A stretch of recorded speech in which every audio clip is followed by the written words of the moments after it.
Tom Lambie wasn't born on a golf course. It just seems that way. When his family moved from Pennsylvania to Phoenix when he was 9, they settled in a home adjacent to the 6th green at Phoenix Country Club. It took only minutes before he was a fixture at the club, either as a caddy, often for Dr. E.M. Pafford, or selling lemonade to players at the 7th hole. Or, when dusk arrived, sneaking onto the course with his pals for a few holes. It was the start of an association with the game that's now in its 9th decade. His playing ability as a youngster and in college was terrific. I mean, he was the best amateur in the state of Arizona for several years running. A star golfer and student at North Phoenix High School, Tom arrived at Stanford University as a freshman, having picked the school for its golf course, but returned home after a tough quarter and began to dominate the local amateur scene playing for Phoenix Community College. He won the 1941 Phoenix Amateur at the end of the year, having started that year by making the cut in the Western Open at the club he used to sneak onto, and matching Ben Hogan's second-round 68 in the process. He made the cut in the Western Open of 1942 as well, while waiting to go into the Army Air Corps. Before he got the call, he scored a victory in the Phoenix Country Club Invitational, beating a fellow named Bing Crosby on the 3rd extra hole of their semifinal showdown.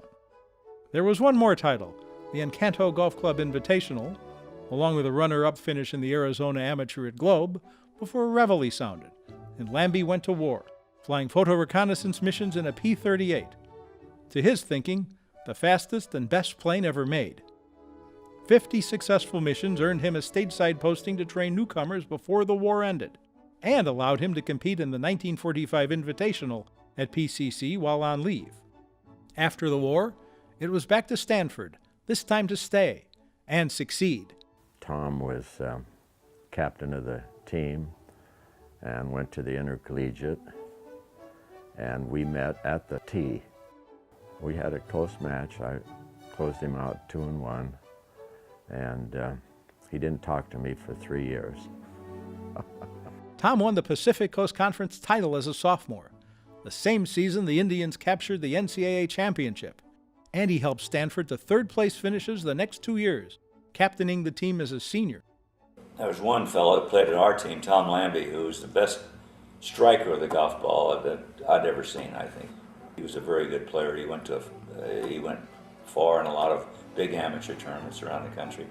Then it was back to Phoenix. He became an executive for Del Webb, which allowed him to play amateur golf when he wasn't doing such chores for Webb, as keeping track of the players on the farm teams of the New York Yankees, of which Webb was the half-owner. Tom captured 2 Arizona Public Links titles in this time, but finally turned pro when his wife, as well as college teammate Bob Rosberg, finally convinced him it would pay off. It did. He started as an assistant to Johnny Bulla in Pennsylvania, then returned to the Valley, settled at Encanto, and promptly won the 1957 Arizona Open, edging Bulla by a stroke over 3 rounds. The margin accounted for in an opening 64, which Tom said was the only time he beat the great man in thousands of rounds.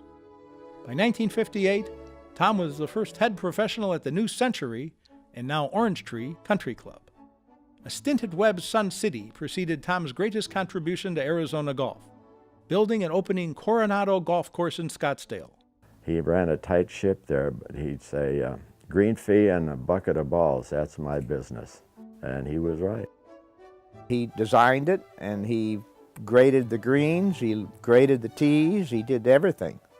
A short course with 2 sets of tees, Coronado also boasted a big lighted range that quickly became the go-to spot for members of the golf team at nearby Arizona State, and others young and old, attracted by a teaching staff that included Joe Nichols, Dick Taylor, and Joanne Winter. Coronado was immediately successful, and became even more so after Tom brought in next-door neighbor Milt Coggins as a partner. In all, Tom was at Coronado 23 years before retiring, his legacy assured. It's found across tournament champions plaques, and especially across his 41 favorite acres that he turned from dirt and scrub to sand and grass in Scottsdale. How good was Tom Lambie the player? Here's one example. In 1958, he hosted old pal Rosberg during Phoenix Open Week. Rossi brought along his tour buddy, Arnold Palmer. All 3 teed it up. Tom Lambie was the only one of the 3 to make the cut. He has integrity. And I told him once, I said, I read something once where if a person has integrity, nothing else matters. If a person doesn't have integrity, nothing else matters. And he never had to worry about the second one. You know, I have a slogan that is very common, I suspect, but it only takes one who cares. Tom Lambie cared.